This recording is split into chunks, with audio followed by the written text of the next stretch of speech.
नमस्ते दोस्तों। आज का डेट है 18 अगस्त 2023 और अभी हम डिस्कस करेंगे द हिंदू के कुछ इंपॉर्टेंट आर्टिकल्स। तो सबसे पहले देख लेते हैं कि कौन कौन से इंपॉर्टेंट आर्टिकल्स आज द हिंदू में है। तो एक लोकेशन बेस्ड क्वेश्चन जो है ये द हिंदू में नहीं था, 2-3 दिन पहले इंडियन एक्सप्रेस में आया था। लेक टिटिकाका जहां बहुत तेजी से वहां का वाटर लेवल घट रहा है और बहुत त्रासदी है ड्राफ्ट के कारण, मतलब कि सूखा बहुत ज्यादा पड़ा है यहाँ पे। तो इसके बारे में डिस्कस करेंगे, इसका लोकेशन देखेंगे हम लोग। उसके बाद अगला हमारा आर्टिकल है चंद्रयान प्रोपल्सन और लैंडर मॉड्यूल जो है वो सेपरेट हो गया है, बहुत ही नजदीक है। 23 अगस्त को ये मून के सरफेस पे उतरने वाला है चंद्रयान 3, ठीक है। उसके बाद अब जो है ड्रोन का उपयोग किया जाएगा मनरेगा के कार्यों को निरीक्षण करने के लिए और उसकी गुणवत्ता को जांच करने के लिए, ठीक है। ड्रोन का उपयोग होगा। वही birth and death registration amendment जो एक्ट अभी आया है 2023, वो उस पे क्या क्या समस्याएं हैं, क्या क्या गैप्स हैं, इसके बारे में राइटर क्या बोलते हैं, इसके बारे में हम लोग विस्तार से डिस्कस करेंगे। वही अभी बहुत बड़ा एलोकेशन हुआ है फंड का, जो ट्रांसफॉर्मेशन ऑफ जुडिशरी, मतलब कि जुडिशरी के सिस्टम में डिजिटलाइजेशन से संबंधित जितने भी इंफ्रास्ट्रक्चर को डेवलप करने के लिए बहुत ही ह्यूज एलोकेशन हुआ है। तो इसके बारे में विस्तार से देखेंगे, ठीक है। अब देख लेते हैं, पहला आर्टिकल है लेक टिटिकाका। ये मेनली साउथ अमेरिका में है, ठीक है। यहाँ पे लोकेशन देख लीजिए, लेक टिटिकाका अभी जुलाई के समय में सबसे हॉटेस्ट मंथ का रिकॉर्ड बना था इस क्षेत्र में, लेक टिटिकाका में, ठीक है। और यहाँ पे अगर 30 सेंटीमीटर और उसका वाटर लेवल घट जाता है तो 1996 का जो सबसे सेवियर ड्रॉप आया था, सूखा आया था, उसका भी रिकॉर्ड तोड़ देगा। बहुत ज्यादा अभी सूखा पड़ रहा है वहां पे। तो ये ग्लोबल वार्मिंग के कारण है और इसे हमें पूरा वैश्विक स्तर पे बहुत सीरियसली इसको कम करने का प्रयास किया ही जा रहा है और प्रयास करने की आवश्यकता है, खासकर डेवलप्ड कंट्रीज के द्वारा, ठीक। उसके बाद लेक टिटिकाका जो है वो एक लार्ज फ्रेश वाटर है, ठीक है, ताजे पानी की झील है जो एंडीज माउंटेन के बॉर्डर पे है, जो बोलीविया और पेरू के बॉर्डर पे है, ठीक है। तो ये है लोकेशन, इस साइड पेरू है, इस साइड बोलीविया है, इसके एकदम बॉर्डर पे ही लेक टिटिकाका है, ठीक है। अब देख लेते हैं, अगला आर्टिकल है कल, मतलब कि बृहस्पतिवार को चंद्रयान प्रोपल्सन लैंडर मॉड्यूल ये दोनों सेपरेट हो गया, ठीक है। तो मून के सरफेस पे पहुंचने का एक और कदम बढ़ाता जा रहा है चंद्रयान 3। तो 23 अगस्त का डेट डिसाइड किया हुआ कि उस दिन वहां पे सरफेस पे लैंड करेगा चंद्रयान 3। तो यहाँ पे कुछ बातें और ध्यान दे दीजिए कि चंद्रयान 3 अंतरिक्ष यान पर 34 दिनों तक रहने के बाद प्रोपल्सन मॉड्यूल और लैंडर मॉड्यूल गुरुवार को अलग हो गया। चंद्रयान 3 में एक लैंडर मॉड्यूल, एक प्रोपल्सन और एक रोवर शामिल है। इसरो के अनुसार लैंडर में एक निर्दिष्ट चंद्र स्थल पर सॉफ्ट लैंडिंग करने और रोवर को तैनात करने की क्षमता होगी, जो अपनी गतिशीलता के दौरान चंद्र सतह का इनसाइट रासायनिक विश्लेषण करेगा। लैंडर और रोवर के पास चंद्र सतह का प्रयोग करने के लिए वैज्ञानिक पेलोड है, ठीक है। वहीं प्रोपल्सन मॉड्यूल में एक वैज्ञानिक पेलोड भी है जो लैंडर मॉड्यूल के अलग होने के बाद संचालित होगा। पेलोड 3 से 6 महीने की अवधि के लिए एक्टिव रहेगा, कार्य करेगा। तो ये देख लिए, लैंडर और जो रोवर का जो मिशन पीरियड होता है, एक चंद्र दिन, मतलब कि चंद्रमा पे जो एक दिन होता है वो पृथ्वी के 14 दिन के बराबर होता है, ठीक है। तो उसी का लैंडर और रोवर का जो मिशन का पीरियड होगा वो एक चंद्र दिन होगा।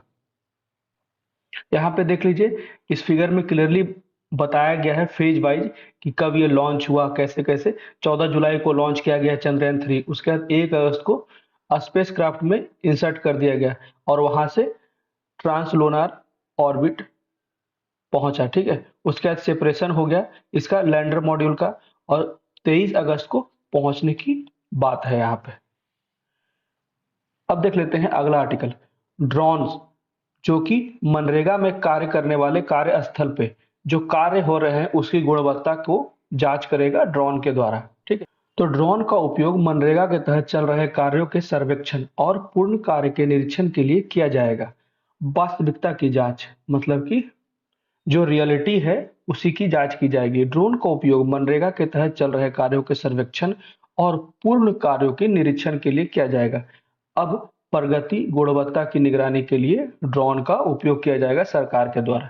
तो मनरेगा के तहत कार्यस्थल की निगरानी बढ़ाते हुए केंद्रीय, ये याद रखिए, केंद्रीय ग्रामीण विकास मंत्रालय उत्पादित संपत्तियों की प्रगति और गुणवत्ता दोनों की निगरानी के लिए ड्रोन किया जाता है। होता क्या है ना कि कॉन्ट्रैक्टर द्वारा कॉन्ट्रैक्ट तो लिया जाता है, परंतु उस कार्य को बहुत अच्छे से नहीं किया जाता है। तो यहाँ पे यही कहा जा रहा है कि जो कार्य लिया गया है वो कार्य सही से हो रहा है नहीं, या उसका गुणवत्ता जो है उसका क्या स्थिति है, उसका रियल टाइम निरीक्षण किया जा सकेगा। ठीक है, फिर ड्रोन का उपयोग 4 प्रकार की निगरानी के लिए किया जाएगा, ये बातें याद रखिएगा। ठीक है, पहला है चल रहे कार्यों का सर्वेक्षण करने के लिए, दूसरा है पूर्ण कार्यों का निरीक्षण करने के लिए, वहीं प्रभाव का मूल्यांकन करने के लिए क्या-क्या प्रभाव है उसके कार्य करते समय, और शिकायतों, जो भी शिकायत है चाहे वो मजदूरों की तरफ से हो या फिर जनता की तरफ से हो या फिर ठेकेदार की तरफ से हो, वो हर तरह के शिकायतों का विशेष निरीक्षण किया जाएगा। तो ये 4 पॉइंट याद रखिएगा।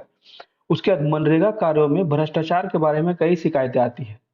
ठीक है, भ्रष्टाचार से निपटान में भी मदद मिलेगी जब हम ड्रोन का उपयोग करेंगे मनरेगा के कार्यस्थल पे निगरानी के लिए, जो हमें नियमित रूप से प्राप्त होता है। हमेशा भ्रष्टाचार से संबंधित बहुत तरीके के शिकायत मिलते हैं डिपार्टमेंट को। तो इनमें श्रमिकों के स्थान पर मशीनों का इस्तेमाल किया जाएगा। कई लोगों को बिना काम के वेतन मिल जाता है। ठीक है, वो अपना नेक्सस लगा देते हैं, गठजोड़ मतलब पहुंच लगाते हैं, जिससे कि बहुत से लोग बिना कार्य के भी वेतन पा लेते हैं, या स्वीकृति सूची से परे काम करना आदि शामिल है। ऐसे मामलों में वास्तविक समय की रियल टाइम निगरानी और सबूत जुटाने के लिए ड्रोन विशेष रूप से सहायक होगा। ड्रोन का उपयोग हर जिले में, ये बहुत इंपॉर्टेंट है, लोकपाल द्वारा किया जाएगा। लोकपाल के कंट्रोल में होगा ड्रोन। ठीक है, हर एक जिले में, जो शिकायतों को स्वतः दर्ज करने और 30 दिनों के भीतर उसका निपटान करने के लिए जिम्मेदार होगा। ठीक है, अब देख लेते हैं gaps in birth and death registration amendment act. तो इसमें जो पहले से एक्ट चल रहा था 1969 का, उसको अमेंड किया गया है अभी 2023 में, जो ये अमेंडमेंट कंप्लीट हो गया है, लोकसभा राज्यसभा से पास हो गया है और राष्ट्रपति का साइन हो चुका है। ठीक है, तो इसमें बोला जाता है राइटर के द्वारा, के नारायणन उन्नी जो राइटर हैं इसके बारे में बोल रहे हैं कि ये जो बर्थ और डेथ रजिस्ट्रेशन का अमेंडमेंट की गई है, इसमें बहुत सारी समस्याएं हैं। इसी के बारे में हम लोग कहते हैं कि जन्म और मृत्यु पंजीकरण अधिनियम 1969 पूरे भारत में एक समान कानून के तहत जन्म और मृत्यु के अनिवार्य पंजीकरण का प्रावधान करता था। ठीक है, अनिवार्य पंजीकरण। इसके कामकाज का अनुभव बताता है कि कई कारणों से इसमें संशोधन की आवश्यकता है, क्योंकि बहुत समय हो गया, 1969, 50-55 साल हो गए, तो समय के साथ पॉलिसीज को चेंज करना ही चाहिए।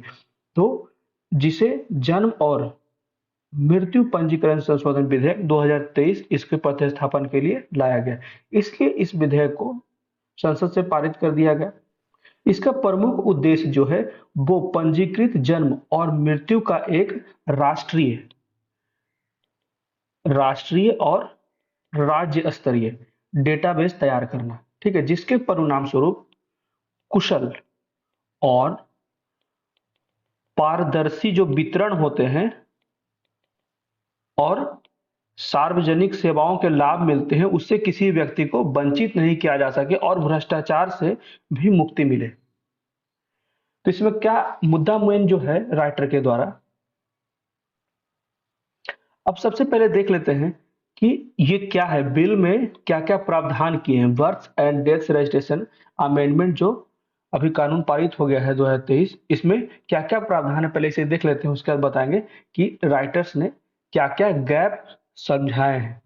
तो जन्म और मृत्यु पंजीकरण संशोधन विधेयक 2023, मेनली ये डिजिटल जन्म प्रमाण पत्र बनाने का प्रस्ताव करता है, जो विभिन्न उद्देश्यों के लिए व्यापक दस्तावेजों के रूप में काम करेगा। इसका उद्देश्य है जन्म तिथि और स्थान को साबित करने के लिए कई दस्तावेजों की आवश्यकता को खत्म कर देगा। ठीक है, जब ये डिजिटलाइज हो जाएगा। वही इसकी प्रमुख विशेषता है, विधेयक जो है वो जन्म और मृत्यु पंजीकरण अधिनियम 1969 में महत्वपूर्ण संशोधन पेश करता है। जन्म और मृत्यु के पंजीकरण के लिए सामान्य निर्देश जारी करने के लिए भारत के रजिस्ट्रार जनरल की नियुक्ति का प्रावधान है। ठीक है, इनके द्वारा ही जितने भी हमारे रजिस्टर में संबंधित जन्म और मृत्यु से संबंधित दस्तावेज होते हैं उनका संग्रहण किया जाता है। ठीक है, पंजीकरण जो होता है, पंजीकृत जन्म और मृत्यु का एक राष्ट्रीय और राज्य स्तरीय डेटाबेस बनाए, जो अन्य डेटाबेस को अपडेट करने में भी मदद करेगा। वो विधेयक जो है वो राज्यों के लिए केंद्रीकृत नागरिक पंजीकरण प्रणाली नामक एक केंद्रीकृत पोर्टल पर जन्म और मृत्यु को डिजिटल रूप से पंजीकृत करना अनिवार्य है। हर एक जितने भी कामकाज हो रहे हैं, दस्तावेज हो रहे हैं, उसे डिजिटल प्लेटफॉर्म पे लाना अनिवार्य है। ठीक है, चिकित्सा संस्थानों को रजिस्टर को मृत्यु का कारण बताने हेतु एक प्रमाण पत्र प्रदान करना आवश्यक है। जो चिकित्सक किसी व्यक्ति को ट्रीट कर रहे हैं और उसकी मृत्यु हो गई, तो वो जो मेडिकल सर्टिफिकेट देते हैं या डेथ सर्टिफिकेट देते हैं, उसमें उन्हें उसका कारण, रीजन बताना जरूरी है। ठीक है, ये मैंडेटरी कर दिया गया है। प्रयोज्यता क्या है? एप्लीकेबिलिटी, मतलब कि डिजिटल जन्म प्रमाण पत्र का उपयोग शैक्षणिक संस्थानों में प्रवेश, ड्राइविंग लाइसेंस, सरकारी नौकरियों, पासपोर्ट, आधार, मतदाता नामांकन और विवाह पंजीकरण के लिए किया जाएगा। अब इसके लाभ क्या क्या है? तो केंद्रीकृत रजिस्टर सार्वजनिक सेवाओं और सामाजिक लाभों के कुशल और पारदर्शी वितरण की सुविधा प्रदान करेगा।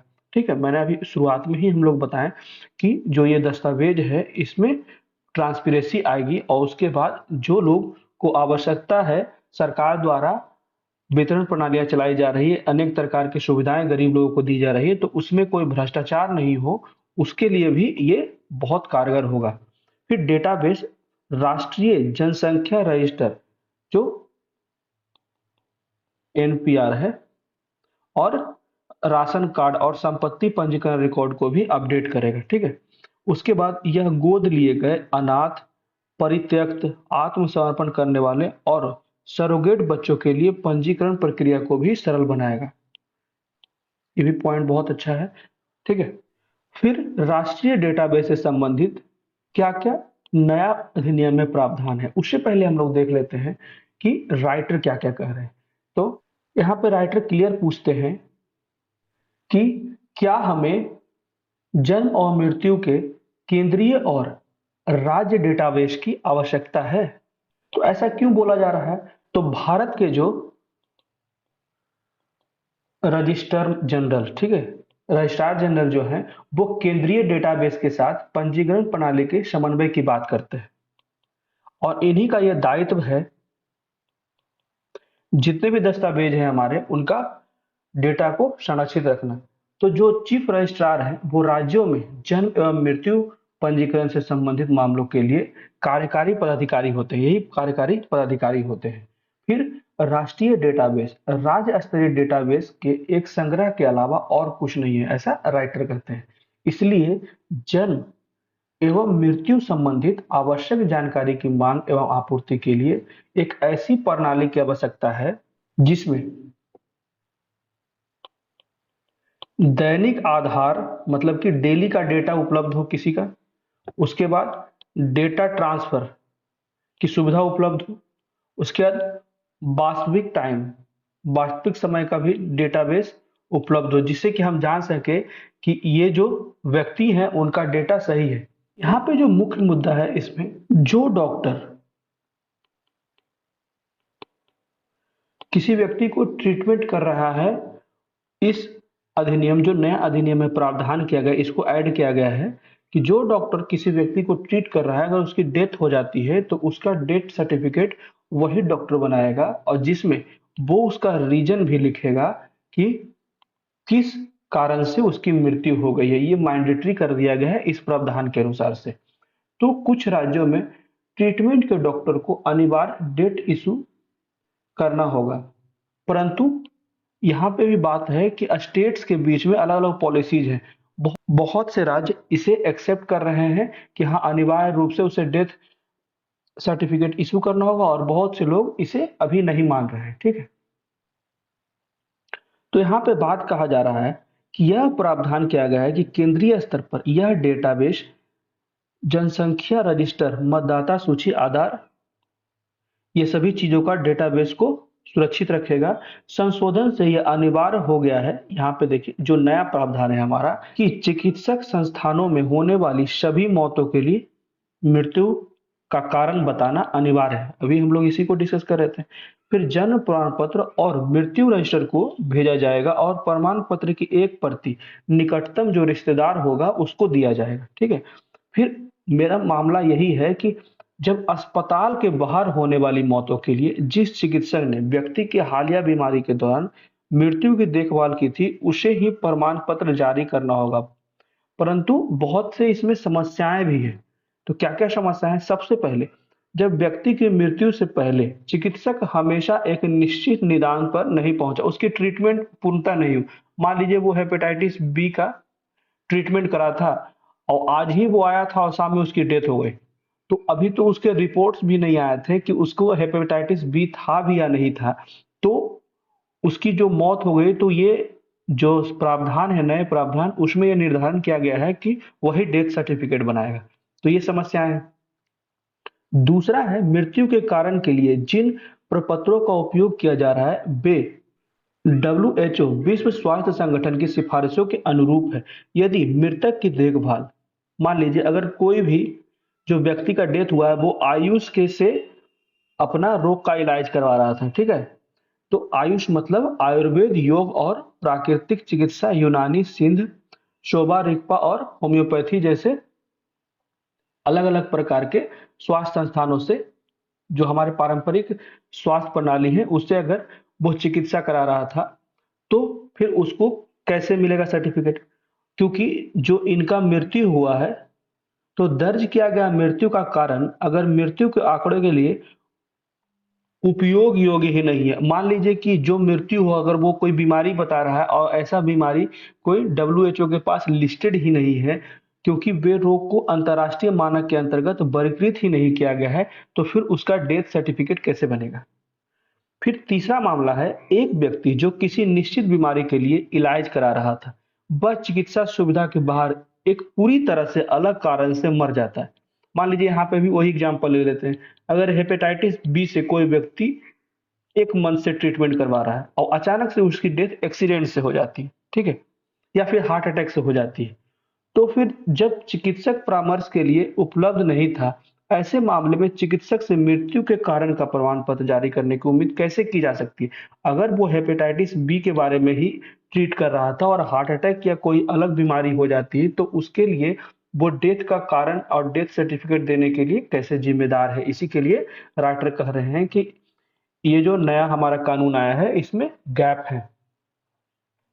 फिर चौथा देख लेते हैं, जबकि अधिनियम की धारा 17 अधिनियम के तहत जारी किए गए किसी भी प्रमाण पत्र में मृत्यु के कारण को शामिल करने का रोक लगाया गया है। ठीक है, कानून के अधिनियम की धारा 17 में कहा गया है कि मृत्यु के कारण को शामिल करने से रोक लगा दिया गया, लेकिन वर्तमान अधिनियम जो अभी आया है हमारा बर्थ एंड डेथ अमेंडमेंट 2023, उसमें कहा गया है कि मृत्यु प्रमाण पत्र का कारण मृतक के रिश्तेदार को दिया जाना चाहिए। तो एक कॉन्ट्राडिक्टी हो गया यहाँ पे, ये विरोधाभासी है, क्योंकि मृत्यु रजिस्टर में मृत्यु का कारण चिकित्सक द्वारा जारी मृत्यु प्रमाण पत्र के समान कारण से लिया गया है।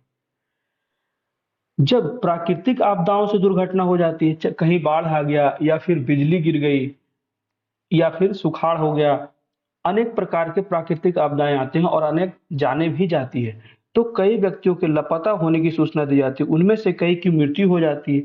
ऐसा देखा गया है कि कुछ समय बाद पुलिस को उसकी तलाश बंद करनी पड़ती है, परंतु ऐसे व्यक्तियों के परिवारों को मृत मान लिया गया प्रमाण पत्र के लिए अनुरोध करने के लिए 7 साल तक का इंतजार करना होगा। अधिनियम में अनुमानित मृत्यु दर्ज करने का प्रावधान शामिल किया जा सकता था, जब यह मान लेना उचित होगा कि व्यक्ति की मृत्यु आपदा या दुर्घटना में हुई होगी, इससे संबंधित परिवार को पहले मृत्यु प्रमाण पत्र प्राप्त करने में मदद मिलेगी। तो यही सारी समस्याएं थी जो अभी का बर्थ एंड डेथ अमेंडमेंट 2023 आया है। तो सरकार इस पे थोड़ा सा ध्यान दे और कुछ पॉइंट्स को भी बदल सकती है, ठीक है, जिससे कि और बेहतर हो जाए हमारा डेटाबेस, जिससे हमें डिजिटलाइजेशन और अन्य आंकड़ों को एक स्थान पे सिंगल विंडो पे प्राप्त करने में आसानी हो, ठीक है। तो अब देख लेते हैं अगला आर्टिकल। यहाँ पे कहा जा रहा है कि जो हमारा जुडिशरी सिस्टम है उसके चीफ जस्टिस ने कहा है कि अभी केंद्र सरकार द्वारा ह्यूज एलोकेशन ऑफ फंड हुआ है, बहुत बड़ी मात्रा में फंडिंग की गई है, जिससे कि 7,000 करोड़ रुपए दिया गया है केंद्र के द्वारा, जिससे कि हम फेज 3 ऑफ ई कोर्ट को अच्छे तरीके से बना सके। सबसे पहले देखते हैं कि केंद्रीय बजट ने भारत सरकार की अदालतों को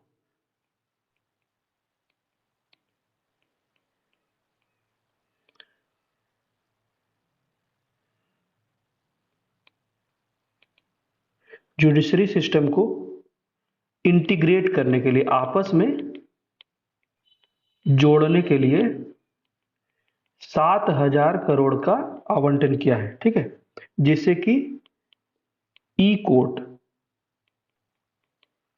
की परिकल्पना पूरी की जा सके।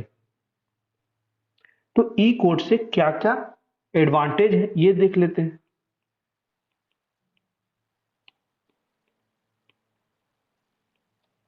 तो सबसे पहला जो होगा, रिड्यूस पेंडेंसी ऑफ केसेज, मतलब कि जो पेंडिंग केस हैं, जो लंबित मामला है, उसका निपटान होगा। अभी भी 49 लाख जो मामला है हाई कोर्ट लेवल पे, 49 लाख मामला अभी भी लंबित है एनजे डीजी के द्वारा, ठीक है। उसके बाद जब ई कोर्ट का स्थापना हो जाएगा, उससे कॉस्ट ऑफ ट्रांसपोर्टेशन और प्रोसीजर, मतलब कि जो ट्रायल चलता है उसके टाइम पीरियड में भी कमी आएगी, जल्दी से जल्दी उस मामले का निपटान किया जाएगा, न्याय मिल जाएगा और ये खर्च बचेंगे और हमारा लंबित मामला है उसमें भी कमी आएगी। उसके बाद जो हमारा ट्रायल होता है उसमें भी तेजी आएगी, लोगों को विश्वास बढ़ेगा न्याय पे, न्यायालय पे। वहीं पारदर्शिता में भी वृद्धि होगी, क्योंकि ज्यादा लंबे समय होने पे भ्रष्टाचार का खतरा होता है, मैनिपुलेशन का खतरा होता है। एक सबसे और महत्वपूर्ण बात यहाँ पे, भौगोलिक बाधाएं। जब ई कोर्ट की व्यवहार्यता भारतीय जुडिशरी सिस्टम में बढ़ जाएगी, तो जो लोग नॉर्थ ईस्ट या फिर किसी भी जहां भौगोलिक स्थिति उतनी पारगम्य नहीं है, ठीक है, उतनी अच्छी नहीं है, एक्सेसिबल नहीं है, तो उन्हें भी न्याय प्राप्त करने में आसानी होगी, वे भी आसानी से कोर्ट तक पहुंच सकेंगे और न्याय की मांग कर सकेंगे। और एक बात है कि डेटा, जो डेटा अवेलेबल होगा, जिससे कि भविष्य के केस के लिए भी आसानी से उसका रेफरेंस लिया जा सकेगा, वो आसानी से उस प्लेटफॉर्म पे अवेलेबल होगा, जिससे लोग, बच्चे भी सीख सकते हैं जो जुडिशरी सिस्टम से के लिए संबंधित प्रिपरेशन कर रहे हैं, ठीक है। अब देख लेते हैं उसके hurdles, hurdles of E court. तो इसमें क्या है, लेक ऑफ इंफ्रास्ट्रक्चर, मतलब कि आधारभूत संरचना की कमी। वहीं न्याय संचालन के लिए तकनीकी कौशल युक्त व्यक्ति की कमी। सभी जगह समान इंटरनेट की अनिश्चितता, सभी जगह हमेशा इंटरनेट एक तरह का नहीं होता है, कहीं इंटरनेट होता है कहीं नहीं होता है, तो ये समस्याएं आ सकती है ई कोर्ट में। ठीक है। उसके बाद साइबर सुरक्षा की समस्या रहेगी। तो इसमें राइटर कहते हैं कि वे फॉरवर्ड क्या-क्या हो सकता है। तो एक बेहतर फायरवॉल बनाने की सुविधा बोली जाती है, जिससे कि हम साइबर सिक्योरिटी को बेहतर कर पाएँ। उसके बाद डिजिटल साक्षरता को बढ़ाने से कौशल विकास होगा और हमें कौशल युक्त व्यक्ति उपलब्ध होंगे। वहीं जो हमारा आधारभूत संरचना है डिजिटलाइजेशन के लिए, उसे भी और बेहतर करने की ज़रूरत है। तो इसमें ये कहा जाता है, अगर हमने ये सारी चीज़ों को सही तरीके से कर लिया, तो हमारा जो ई कोर्ट का और फ्री लीगल एड का जो लक्ष्य है आर्टिकल 39 ए का, वो हम पूरा करने में सक्षम हो जाएंगे। तो ये पूरा का पूरा मामला था ई कोर्ट को क्यों दिया गया है 7,000 करोड़ रुपए की, जिससे कि वो डिजिटलाइज हो सके, और इसके क्या फायदे हैं, नुकसान थे, हमने हर एक डायमेंशन से अच्छे से डिस्कस किया। कैसा लगा मेरा वीडियो, प्लीज मुझे कमेंट करके बताएं और मेरे चैनल को सब्सक्राइब करें। Thank you.